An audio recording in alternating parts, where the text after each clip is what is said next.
Le rôle naturel du Sénégal sur le plan diplomatique par rapport aux États de l'AES, mon opinion est que leur histoire de souverainisme, leur histoire de panafricanisme, c'est de l'idéologie pour marquer la forfaiture des coups d'État. Le panafricanisme est une grande cause, mais a les pires avocats possibles.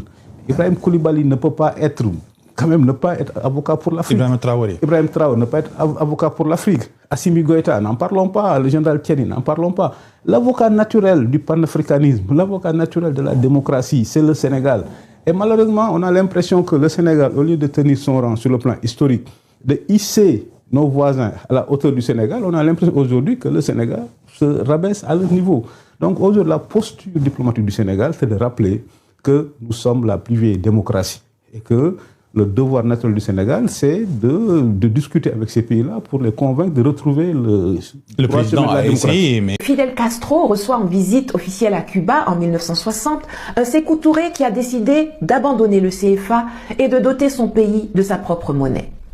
Plusieurs complots, dont 2 planifiant l'élimination physique du président guinéen, ont échoué, ce qui n'a pas pour autant découragé les services secrets français et leurs alliés, des Guinéens de la diaspora installés à Dakar, le QG de l'opération Persil, du nom d'une lessive célèbre à l'époque et qui existe encore aujourd'hui, puisqu'il s'agissait pour eux de laver l'affront.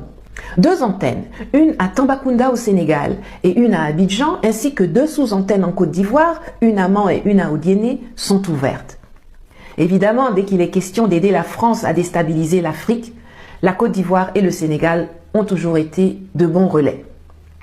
La France arme et entraîne des groupes d'exilés guinéens s'opposant au nouveau président, met en place un dispositif de propagande et fomente et finance des insurrections.